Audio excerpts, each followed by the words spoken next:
Podcast Mas. Podcastnya Orang Gemas. Nah, kenalin aku Zira. Di sini aku sebagai host dan aku ditemani dengan 5 temanku yaitu Keisha, Vika, Devi, Lina dan Nafiza. Hai. Oke guys, pembahasan kita hari ini cukup menarik loh dan mungkin terdengar asing di beberapa kalian. Pembahasan kita hari ini yaitu matrilinealisme dan patrilinealisme. Kok susah banget sih disebutnya? Coba kita tanya ke Keisha ya. Keisha kan yang paling jago nih soal ginian. Oke, matrilinealisme dan patrilinealisme itu apa sih? Santai Zir, gampangnya matrilinealisme itu sistem kekerabatan yang ngikutin garis keturunan ibu. Jadi kalau kita misalnya dapat warisan dan nama keluarga dari ayah, sekarang semua dari pihak perempuan. Loh, jadi kayak kita ini dong, kan ngikutin garis ibu. Bukan gitu, Fik. Maksudnya kekuasaan, warisan, nama keluarga itu semuanya jatuh ke pihak perempuan. Oh, jadi gitu. Nah, di Indonesia yang paling terkenal itu suku Minangkabau di Sumatera Barat. Nah, aku punya pengalaman seru nih. Waktu itu, aku pergi liburan ke Padang, lebih tepatnya ke rumah nenek dari pihak ibu. Terus, om aku cerita, rumah yang kita tempatin ini namanya rumah Gadang. Rumah ini tuh punya ibu, nenek, dan nenek buyut kami. Jadi, rumah ini tuh diturunin dari nenek ke anak perempuan yang tertua, gitu. Wah, keren banget, Lin. Jadi, cewek-cewek di sana kayak punya superpower gitu ya? Betul. Berarti kalau di Minang itu cowok-cowoknya gimana? Nggak dapat apa-apa ya? Bukan gak dapat apa-apa, mereka punya peran yang penting banget. Mereka jadi mama atau paman untuk keponakan-keponakannya. Mereka yang ngasih tahu tentang adat, mereka yang ngasih nasihat gitu. Wah, menarik banget ya. Tapi ini kan beda banget nih sama kebanyakan sistem yang kita kenal kayak di Batak sama di Jawa. Itu namanya patrilinealisme ya?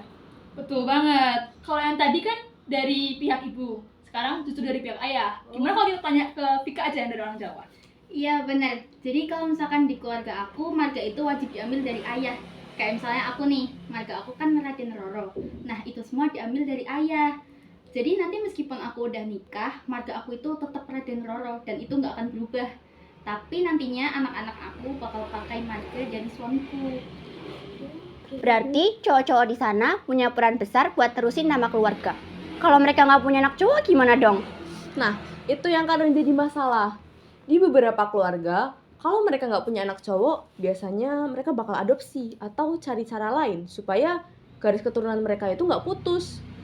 Iya benar banget Lin, aku juga sering dengar. Jadi anak laki-laki itu punya tanggung jawab yang besar. Wah, dari sini kita bisa lihat ya kalau keduanya punya perbedaan dan punya pro dan kontra. Kalau matrilinealisme itu perempuan yang jadi sentral dan punya banyak wewenang.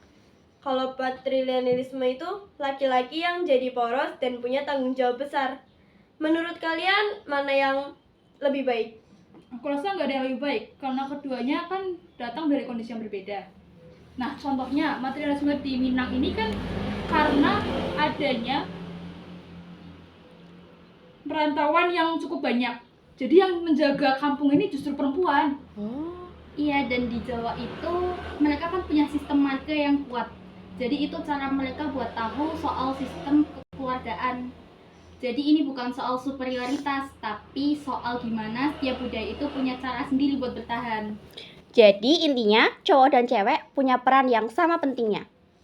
Betul, nggak ada yang lebih tinggi atau lebih rendah. Kedua-duanya sama pentingnya. Wah, mantap. Keren banget, guys. Tapi kayaknya cukup sampai sini aja nggak sih pembahasan kita kali ini? Terima kasih banget udah sharing-sharing tentang matrilinealisme dan patrilinealisme. Dan untuk kalian, siapapun yang nonton video ini, semoga bisa bermanfaat dan bisa menambah wawasan kalian. Sampai jumpa di episode selanjutnya. Dan tonton terus Podcast Mas.